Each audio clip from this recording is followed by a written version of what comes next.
What's going on, everybody, and welcome back to another episode of Boss Adam's Garage.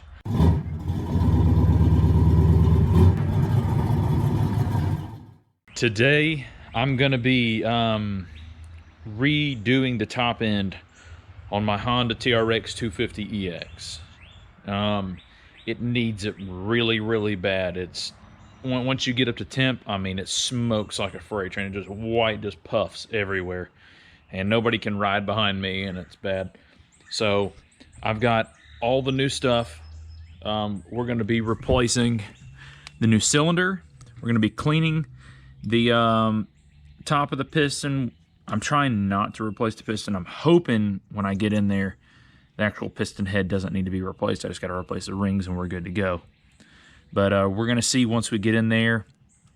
I'm going to start stripping this down, and so we can dive on into it. All right, so I'm going to be leaving the cylinder in its bag just because it does have a little lubricant on it, and I don't want it to get all the air exposed to the open air. But here's the cylinder. I got all the gaskets, new little jets.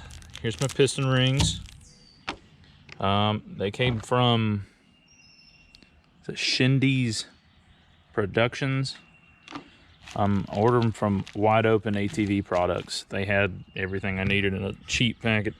I get everything you see here for $122. So, I mean, not bad for a fix I can do by myself. All right, so this is as far as I've gotten right now. I've got it stripped down pretty well. You get the top where the valves are and the valve cover. Got the spark plug out, got all the gaskets off. We've got to strip down. I've now got to make that piston go top dead center. So on this four-wheeler, it happens to be a 15 millimeter.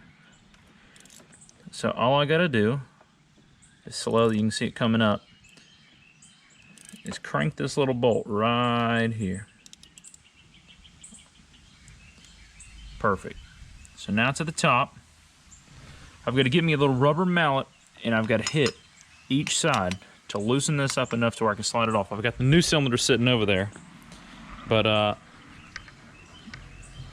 this little back casing down here, that's a 15 millimeter bolt, but it takes 10 millimeter bolts. There's three of them, three 10 millimeter bolts, and a little metal case that covers this and allows you to crank it. So give me 1 second. I'm going to knock this cylinder loose. We're going to take it off. I'm going to stuff it with rags, and we're going to see what we got. So with a little bit of finesse, we got the old cylinder out. And I don't know if you can see it, but there is some, it's pretty marked up in there. So it's a good thing that I went ahead and bought a new cylinder, because it is pretty, especially right around there. It's hard to tell on the camera, but I'm trying to get to where you can see. Yeah, right in there. And then all up around the top, there's a little fine lip of nice rust and carbon buildup. So I'm gonna head over here, stuff some rags around this. I'm gonna remove these piston rings. Clean this piston up because there's gunk on it. I'm not sure what's on it, but I'm gonna take that piston head off, then we're gonna get it back in there just right. All right, so I got the piston out. It's got a little bit of carbon buildup on the top, so I put some PB Blaster on it, try to knock that down. I'm gonna wipe it off, clean it up. I'm gonna replace the piston rings. The way I took this off, on your piston, there's a little snap ring inside this. And all I had to do was get you a little pick and you pull a little snap ring out, and you can actually push the little dowel out that holds the piston onto the rod. Real easy. Best way to just get it out and do the piston rings. It's a little tight, especially because this one's a 250, and I don't want to take these little studs out. It's much easier to just take it off, do the piston rings, put it back on there, and then work it in. I've got to do a little bit of cleanup in just a second. Got to get the residual old gasket that's just corroded and broken off and whatnot. So I'm going to replace all those gaskets, put the new cylinder on once I do the piston rings, and hopefully it shouldn't take me too much longer. I'm hoping to be done by lunch.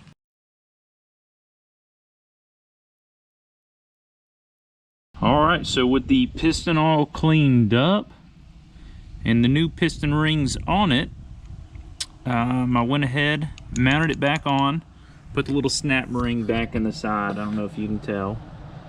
But now I'm going to pull the rags out. I'm going to get the new cylinder out of its packaging. It is brand new. It's going to look weird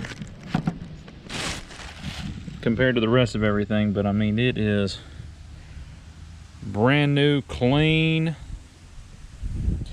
I mean, I'm gonna get everything oiled up, set everything in place, and get it going.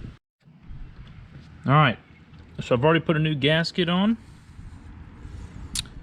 I put this on. I've got to tighten it down, but everything up top looks really, really clean. It's funny because you can tell which part's new,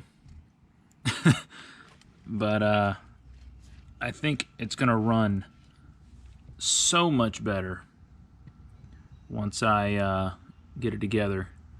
I'm also gonna clean it today, do a little pressure washing, but if y'all know how I can clean some of this pitting up on the motor itself and even up here on this part of the head, can you just let me know down in the comments? I'm trying to figure out a safe way to clean it up and not mess it up.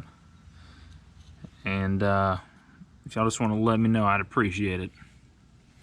But I'm going to put this together. I'm going to bolt it all back up to spec. And then we're going to fire it up and see if it'll actually run or if I blow it up. Well, no, because this is the first time I've ever done piston rings, so it doesn't seem too hard, but we'll see if I put it together properly. All right, everything is back together so I can see if it'll run. I'll put the plastic bolts and clips back in it. I'm about to put some oil in it because I drained it. Figured I'd go ahead and get a fresh batch. These four-wheelers, these TRX 250 EXs, take 10W40. So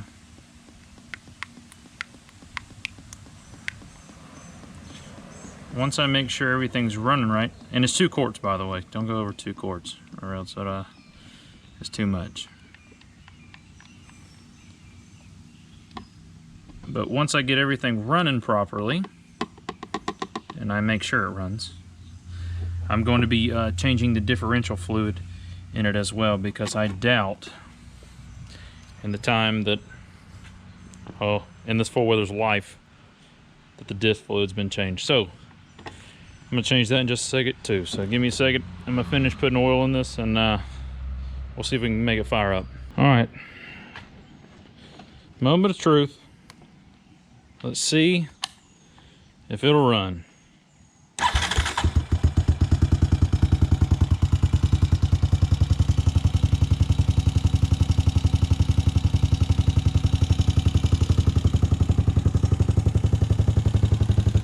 It's running. It's got brand new oil in it.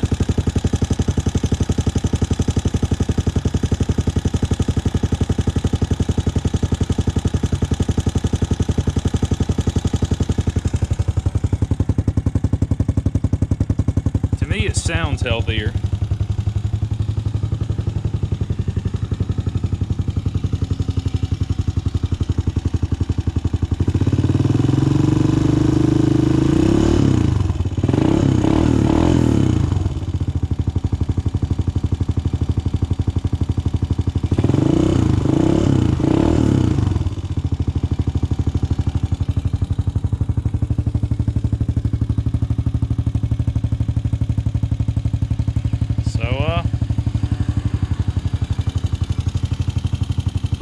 I think it's been a success. Sounds good. Nothing bad so far.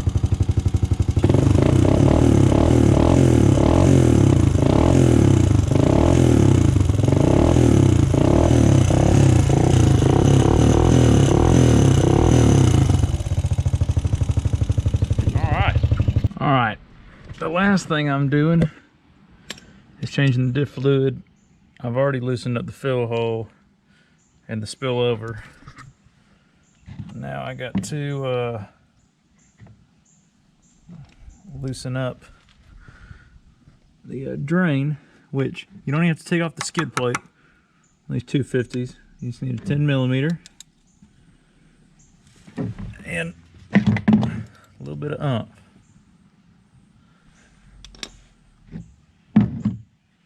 And this should get there with your fingers.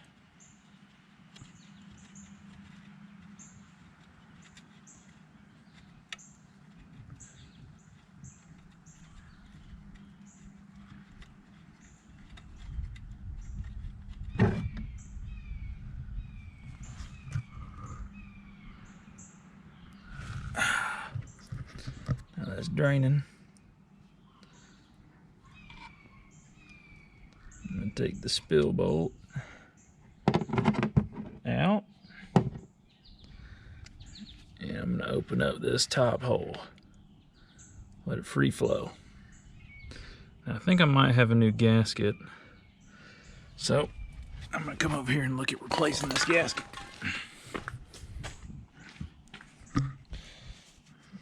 Let me see.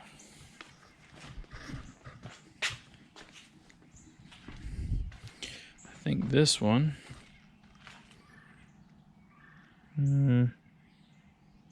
slightly too big, so I'll just have to reuse that one. It doesn't look in bad shape though. It looks fine. So once this gets done draining, you can see the gears in it. Because these things, they're not chain driven, they have a drivetrain, which is actually really nice. You don't have to worry about your chain breaking or doing anything, but you do have to put some oil in it now and then. And I know for a fact this one hasn't been changed in a long time, so we're gonna go ahead and clean this up. All right. Take this bolt, clean the bolt up. And it smells weird. It didn't smell too good. So I'm going to take this, thread this back up in there, a little hand tight. Take my rag, clean up the spot.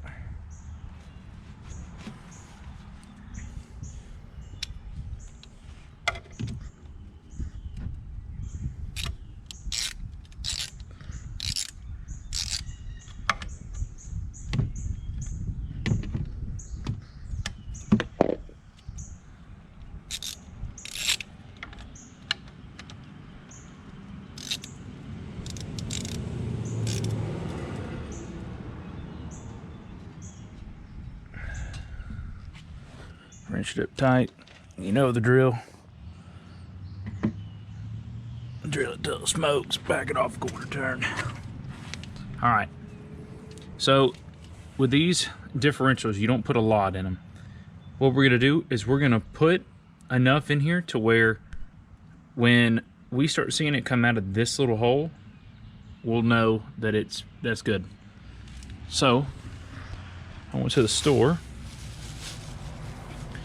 and I got some 80W90. That's what we're gonna put in here. Make it work. Let me see, I need something to pop that hole. All right, with this, you wanna go slow, because it doesn't take much before it's full. There it is, right there. All right, so now we're gonna take this, thread it back in there.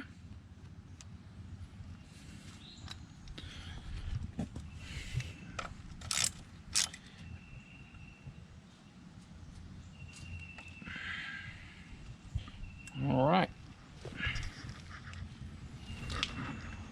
So now I'm just going to put the fill cap on it, put everything back together, and I'll be ready to go for a test ride.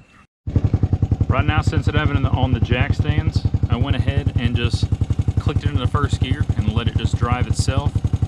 I'm just letting all the gears get lubricated and just let the wheels free spin right now while I'm doing a little cleanup. It's just the easiest way before I just go ride it. It'll ensure, you know, it's just rolling so slow that it'll lubricate everything and make it all nice.